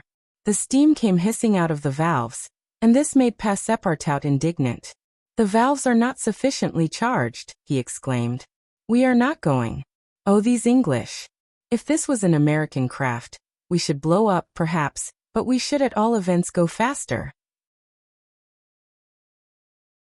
Chapter 18. In which Phileas Fogg, Passepartout, and Fix go each about his business. Passepartout longed to ask him if the steamer had left for Yokohama, but he dared not, for he wished to preserve the northwest hope, blew a gale, and retarded the steamer. He had confided his anxiety, and the passengers became impatient of the long, tried to console him by saying that Mr. Fogg would be in time if he took the next boat. A sort of tempest arose on the 3rd of November, the squall knocking the vessel about with fury, bolder than his servant, and the waves running high. Did not hesitate to approach the pilot, all her sails, and tranquilly asked him if he knew when a steamer would leave Hong Kong for Yokohama. At high tide tomorrow morning, to proceed slowly, answered the pilot, and the captain estimated that she would reach Hong Kong 20 hours without betraying any astonishment, and more if the storm lasted. Phileas Fogg gazed at the tempestuous would willingly have embraced the pilot, which seemed to be struggling especially to delay him, his neck. With his habitual tranquility, name? He never changed countenance for an instant, Carnatic, though a delay of 20 hours to have gone yesterday, by making him too late for the Yokohama boat, but they had to repair one of her boilers, cause the loss and so her departure was postponed. But this man of nerve manifested neither impatience nor annoyance. Mr. Fogg, descending mathematically to part of his program, Passepartout clasped the pilot's hand was amazed to find him as calm as he had been from the first time she saw him. "You are the best of good fellows." Did not look at the state of things in the same light. Does not know to this day why his responses won him this satisfaction would have been complete had the Rangoon remounted the bridge, been forced to retreat before the violence of wind and waves. Tonkas, each delay filled him with hope, which crowd the harbor of Hong Kong. More and more probable that Fogg would be obliged to remain some days at Hong Kong, and the passengers were going ashore. And now the heavens themselves became his allies, favored Phileas Fogg, with the gusts and squalls. For had not the Carnatic it mattered not that they made over for repairing her boilers, he made no account she would have left on the 6th of November, and whilst his body was writhing under their effects, would have been obliged to await for a week the sailing of the next steamer. Mr. Fogg was enraged beyond expression by the unpropitious weather. But this everything had gone so well till now. The remainder of his Earth and sea had seemed to be at his master's service. The Pacific from Yokohama to San Francisco made a direct connection with that from Hong Kong, to speed his journey, and it could not sail until the latter reached Yokohama. Passepartout was as much excited as if the 20,000 pounds were to come from his own pocket. This time would no doubt be easily regained in the voyage of 22 days across the Pacific, and he longed to lash the obstinate sea into 24 hours behindhand. Poor fellow! 35 days after leaving London, his own satisfaction, the Carnatic, was for had he announced to leave betrayed Hong Kong at 5 the next morning. Could scarcely have Mr. restrained Fogg had himself 16 from hours in violence which to attend to his business Passepartout there, remained on which was deck to as long as deposit the Ouida tempest safely lasted. with her wealthy Being relative. unable to remain On quiet landing, below, he conducted and her to taking a it into his palanquin, head to aid in the which they progress of repaired the to the ship club by lending a hotel. hand with the A crew. room was He engaged for the overwhelmed young the woman, captain and officers Mr. Fogg, and sailors, after seeing that who could she not wanted help for laughing nothing, at his set out in impatience search of her with all cousin sorts of Gigi. questions. He instructed He wanted to know Passepartout exactly to remain how at long the the hotel storm was until going his to return. last. Whereupon Might he was not be referred left to the entirely barometer, alone, which seemed to have Mr. no Fogg intention repaired to to the the exchange, where he did Passepartout not shook doubt it. Everyone would know so wealthy and considerable neither a shaking personage nor as the maledictions Parsi could prevail upon meeting it a to change broker, its mind. he made the inquiry. On the 4th, to however, learn that the Gigi sea had became left more China calm, 2 years before, and the storm and lessened its retiring from violence. business with an The immense wind fortune, veered southward, had taken and up was his once more residence in favorable. Europe. In Holland, the Passepartout broker cleared thought, up with the weather, merchants of which some of the country sails he had were principally unfurled, traded, and the Phileas Rangoon Fogg resumed returned its to the most hotel, rapid speed. begged a moment's The time lost conversation could with not, Ouida, however, be and without more regained. ado, Land was not apprised her signaled that until Gigi 5 was no o'clock longer on the at morning Hong of the Kong, 6th, but probably the in steamer Holland. was due on the 5th. Ouida at first said nothing. Phileas Fogg was She passed 24 her hours hand behind across her hand, forehead, and the Yokohama reflected steamer a would, few moments. of course, be missed. Then in her sweet the pilot soft went voice, on she board at said, 6. "What and ought took I to his do, place on Mr. the bridge Fogg? to guide the It is Rangoon very through the simple," channels to the port responded of the Hong gentleman. Kong. Go on to Europe. But I cannot intrude. You do not intrude, nor do you in the least embarrass my project. Passepartout, monsieur. Go to the Carnatic, and engage 3 cabins. Passepartout, delighted that the young woman who was very gracious to him, was going to continue the journey with them, went off at a brisk gait to obey his master's order.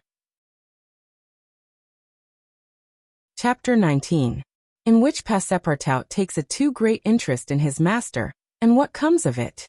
Hong Kong is an island which came into the possession of the English by the Treaty of Nanking, after the War of 1842, and the colonizing genius of the English has created upon it an important city and an excellent port. The island is situated at the mouth of the Canton River, and is separated by about 60 miles from the Portuguese town of Macau, on the opposite coast.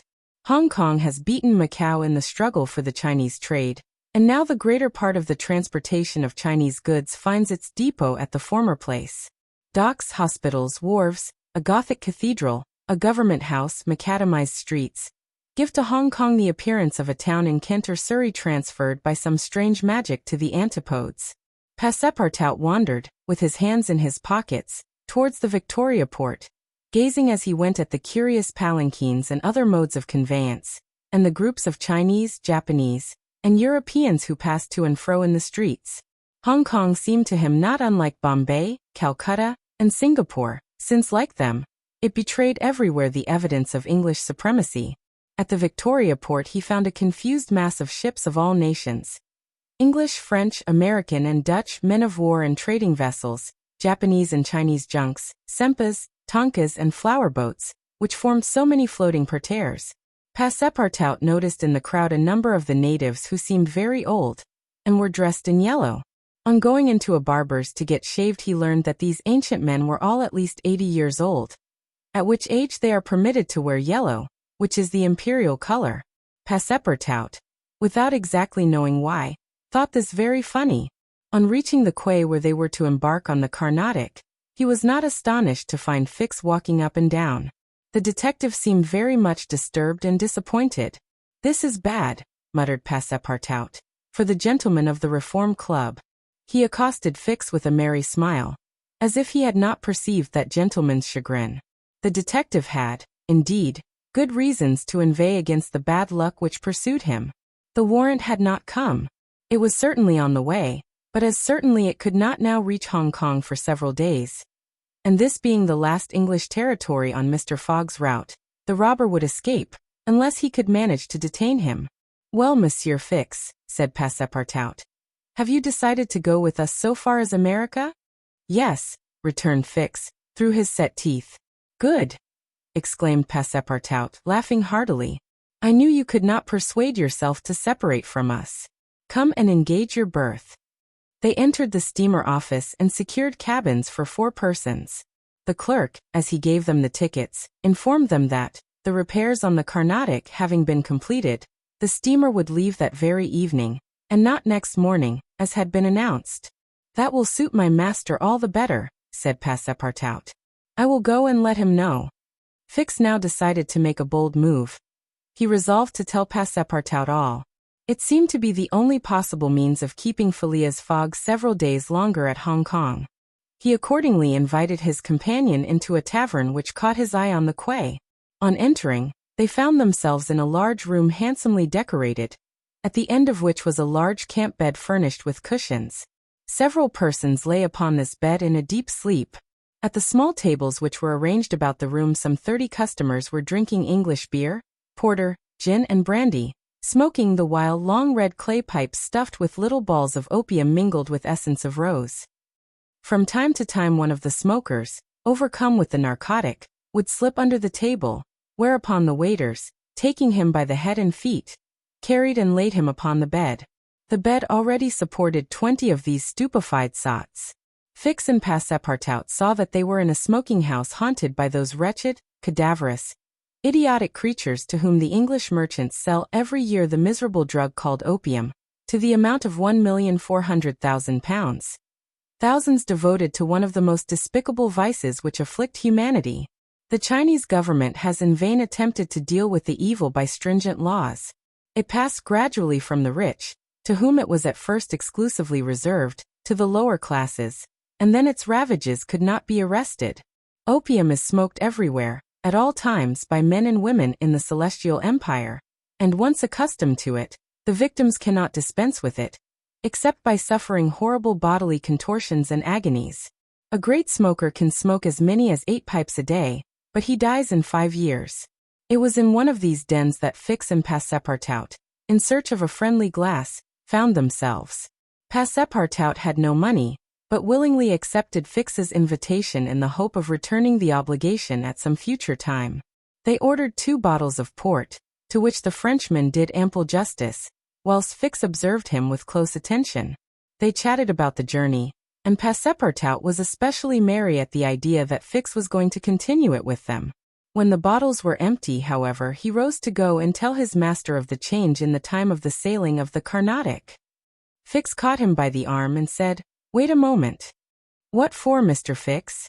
"I want to have a serious talk with you." "A serious talk?" cried Passepartout, drinking up the little wine that was left in the bottom of his glass. "Well, we'll talk about it tomorrow. I haven't time now. Stay. What I have to say concerns your master." Passepartout, at this, looked attentively at his companion. Fix's face seemed to have a singular expression. He resumed his seat. "What is it that you have to say?" Fix placed his hand upon Passepartout's arm, and lowering his voice said, "You have guessed who I am?" "Parbleu," said Passepartout, smiling. "Then I'm going to tell you everything." "Now that I know everything, my friend." "Ah, that's very good. But go on, go on.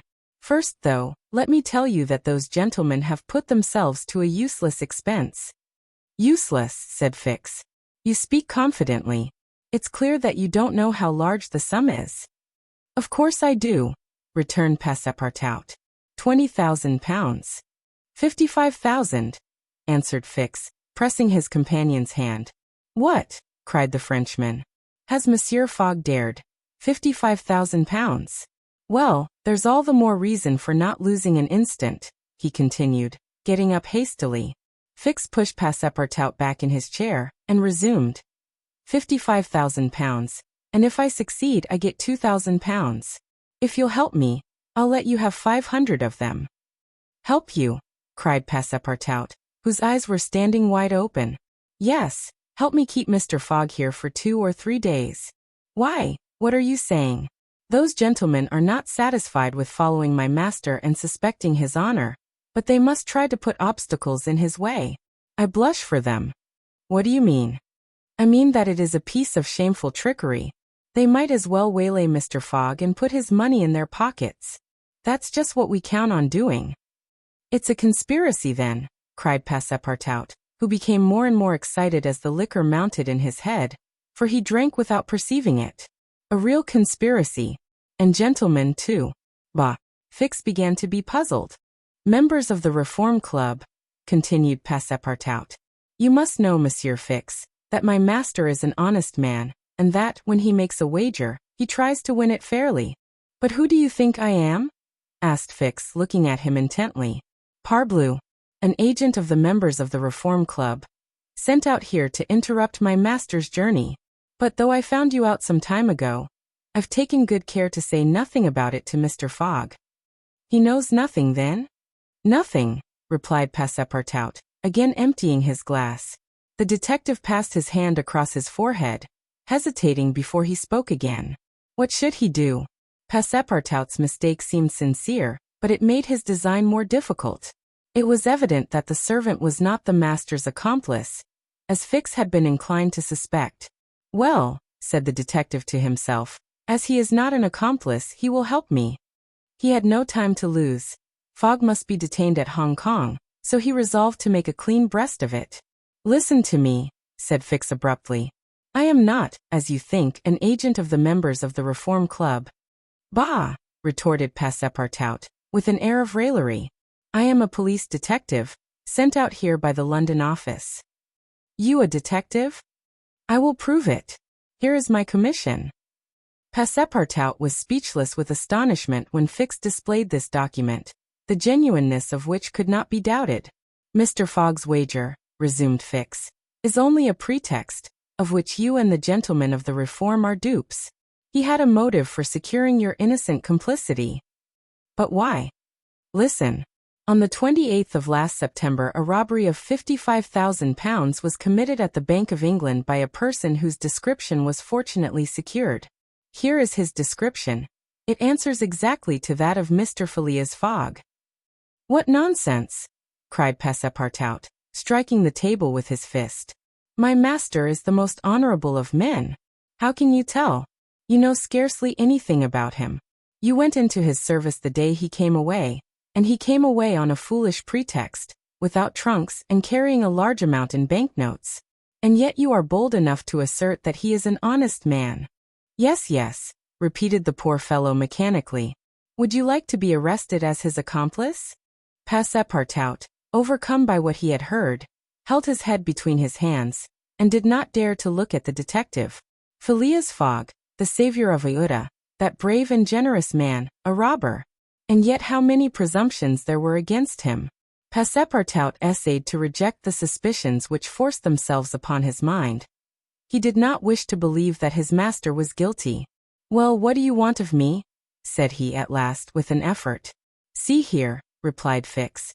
"I have tracked Mr. Fogg to this place, but as yet I have failed to receive the warrant of arrest for which I sent to London. You must help me to keep him here in Hong Kong." But I will share with you the £2,000 reward offered by the Bank of England." "Never," replied Passepartout, who tried to rise but fell back, exhausted in mind and body. "Mr. Fix," he stammered, "even should what you say be true, if my master is really the robber you are seeking for, which I deny, I have am in his service, I have seen his generosity and goodness, and I will never betray him, not for all the gold in the world. I come from a village where they don't eat that kind of bread." "You refuse?" "I refuse." "Consider that I've said nothing," said Fix, "and let us drink." "Yes, let us drink." Passepartout felt himself yielding more and more to the effects of the liquor. Fix, seeing that he must, at all hazards, be separated from his master, wished to entirely overcome him. Some pipes full of opium lay upon the table. Fix slipped one into Passepartout's hand.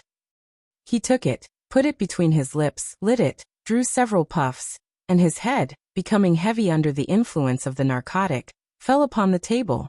"At last," said Fix, seeing Passepartout unconscious. "Mr. Fogg will not be informed of the Carnatic's departure. And if he is, he will have to go without this cursed Frenchman." And after paying his bill, Fix left the tavern. Chapter 20. In which Fix comes face to face with Phileas Fogg. While these events were passing at the opium house, Mr. Fogg, unconscious of the danger he was in of losing the steamer, was quietly escorting Ceuta about the streets of the English quarter, making the necessary purchases for the long voyage before them. It was all very well for an Englishman like Mr. Fogg to make the tour of the world with a carpet bag. A lady could not be expected to travel comfortably under such conditions. He acquitted his task with characteristic serenity, and invariably replied to the remonstrances of his fair companion, who was confused by his patience and generosity. It is in the interest of my journey, a part of my program. The purchases made, they returned to the hotel, where they dined at a sumptuously served table d'hôte. After which Aouda, shaking hands with her protector after the English fashion, retired to her room for rest. Mr. Fogg absorbed himself throughout the evening in the perusal of the Times and Illustrated London News. Had he been capable of being astonished at anything, it would have been not to see his servant return at bedtime. But, knowing that the steamer was not to leave for Yokohama until the next morning, he did not disturb himself about the matter. When Passepartout did not appear the next morning to answer his master's bell, Mr. Fogg, not betraying the least vexation, contented himself with taking his carpet-bag, calling Aouda, and sending for a palanquin. It was then 8 o'clock. At 9:30, it being then high tide, the Carnatic would leave the harbor. Mr. Fogg and Aouda got into the palanquin, their luggage being brought after on a wheelbarrow, and half an hour later stepped upon the quay whence they were to embark. Mr. Fogg then learned that the Carnatic had sailed the evening before. He had expected to find not only the steamer, but his domestic, and was forced to give up both, but no sign of disappointment appeared on his face, and he merely remarked to Aouda, "It is an accident, madam, nothing more." At this moment a man who had been observing him attentively approached. It was Fix who, bowing, addressed Mr. Fogg. "Were you not, like me, sir, a passenger by the Rangoon, which arrived yesterday?" "I was, sir," replied Mr. Fogg coldly. "But I have not the honor." "Pardon me. I thought I should find your servant here." "Do you know where he is, sir?" asked Aouda anxiously. "What?" responded Fix, feigning surprise. "Is he not with you?" "No," said Aouda. "He has not made his appearance since yesterday. Could he have gone on board the Carnatic, without us?" "Without you, madam?" answered the detective. "Excuse me, did you intend to sail in the Carnatic?" "Yes, sir." "So did I, madam, and I am excessively disappointed. The Carnatic, its repairs being completed, left Hong Kong 12 hours before the stated time, without any notice being given, and we must now wait a week for another steamer." As he said a week, Fix felt his heart leap for joy. Fogg detained at Hong Kong for a week. There would be time for the warrant to arrive, and fortune at last favored the representative of the law. His horror may be imagined when he heard Mr. Fogg say, in his placid voice, "But there are other vessels besides the Carnatic, it seems to me, in the harbor of Hong Kong." And offering his arm to Aouda, he directed his steps toward the docks in search of some craft about to start. Fix, stupefied, followed. It seemed as if he were attached to Mr. Fogg by an invisible thread. Chance, however, appeared really to have abandoned the man it had hitherto served so well. For 3 hours Phileas Fogg wandered about the docks, with the determination, if necessary, to charter a vessel to carry him to Yokohama. But he could only find vessels which were loading or unloading, and which could not therefore set sail. Fix began to hope again. But Mr. Fogg, far from being discouraged, was continuing his search, resolved not to stop if he had to resort to Macau, when he was accosted by a sailor on one of the wharves. "Is your honor looking for a boat? Have you a boat ready to sail?" "Yes, your honor, a pilot boat, number 43, the best in the harbor." "Does she go fast?" "Between 8 and 9 knots the hour." "Will you look at her?" "Yes." "Your honor will be satisfied with her." "Is it for a sea excursion?" "No, for a voyage." "A voyage?" "Yes, will you agree to take me to Yokohama?" The sailor leaned on the railing, opened his eyes wide, and said, "Is your honor joking?" "No. I have missed the Carnatic, and I must get to Yokohama by the 14th at the latest, to take the boat for San Francisco." "I am sorry," said the sailor, "but it is impossible. I offer you £100 per day, and an additional reward of £200 if I reach Yokohama in time." "Are you in earnest?" "Very much so." The pilot walked away a little distance, and gazed out to sea, evidently struggling between the anxiety to gain a large sum and the fear of venturing so far. Fix was in mortal suspense. Mr. Fogg turned to Aouda and asked her, "You would not be afraid, would you, madam?" "Not with you, Mr. Fogg," was her answer. The pilot now returned, shuffling his hat in his hands. "Well, pilot," said Mr. Fogg. "Well, your honor," replied he. "I could not risk myself, my men. Or my little boat of scarcely 20 tons on so long a voyage at this time of year? Besides, we could not reach Yokohama in time, for it is 1,660 miles from Hong Kong." "Only 1,600, said Mr. Fogg. "It's the same thing." Fix breathed more freely. "But," added the pilot, "it might be arranged another way." Fix ceased to breathe at all. "How?" asked Mr. Fogg. "By going to Nagasaki at the extreme south of Japan, or even to Shanghai, which is only 800 miles from here. In going to Shanghai we should not be forced to sail wide of the Chinese coast, which would be a great advantage, as the currents run northward, and would aid us." "Pilot," said Mr. Fogg, "I must take the American steamer at Yokohama, and not at Shanghai or Nagasaki." "Why not?" returned the pilot. "The San Francisco steamer does not start from Yokohama. It puts in at Yokohama and Nagasaki, but it starts from Shanghai." "You are sure of that?" "Perfectly." "And when does the boat leave Shanghai?" "On the 11th at 7 in the evening. We have therefore 4 days before us, that is 96 hours.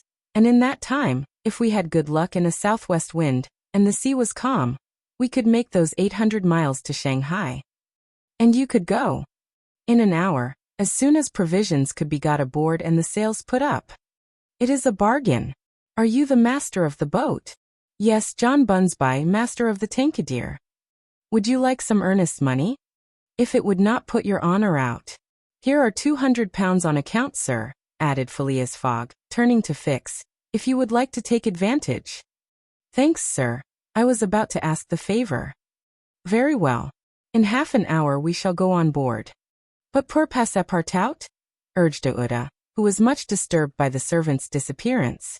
"I shall do all I can to find him," replied Phileas Fogg. While Fix, in a feverish, nervous state, repaired to the pilot boat, the others directed their course to the police station at Hong Kong.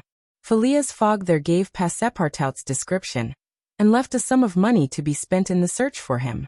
The same formalities having been gone through at the French consulate, and the palanquin having stopped at the hotel for the luggage, which had been sent back there, they returned to the wharf. It was now 3 o'clock, and pilot boat No. 43, with its crew on board, and its provisions stored away, was ready for departure. The Tankadere was a neat little craft of 20 tons, as gracefully built as if she were a racing yacht. Her shining copper sheathing, her galvanized ironwork, her deck, white as ivory, betrayed the pride taken by John Bunsby in making her presentable. Her 2 masts leaned a trifle backward. She carried brigantine, foresail, storm jib, and standing jib, and was well rigged for running before the wind. And she seemed capable of brisk speed, which indeed, she had already proved by gaining several prizes in pilot boat races. The crew of the Tankadere was composed of John Bunsby, the master, and 4 hardy mariners, who were familiar with the Chinese seas. John Bunsby, himself, a man of 45 or thereabouts, vigorous, sunburnt, with a sprightly expression of the eye, an energetic and self-reliant countenance, would have inspired confidence in the most timid. Phileas Fogg and Aouda went on board, where they found Fix already installed. Below deck was a square cabin, of which the walls bulged out in the form of cots, above a circular divan. In the center was a table provided with a swinging lamp. The accommodation was confined, but neat. "I am sorry to have nothing better to offer you," said Mr. Fogg to Fix, who bowed without responding. The detective had a feeling akin to humiliation in profiting by the kindness of Mr. Fogg. "It's certain," thought he. "Though rascal as he is a polite one." The sails and the English flag were hoisted at 10 minutes past 3. Mr. Fogg and Aouda, who were seated on deck, cast a last glance at the quay, in the hope of espying Passepartout. Fix was not without his fears lest chance should direct the steps of the unfortunate servant, whom he had so badly treated, in this direction. In which case an explanation the reverse of satisfactory to the detective must have ensued. But the Frenchman did not appear, and, without doubt, was still lying under the stupefying influence of the opium.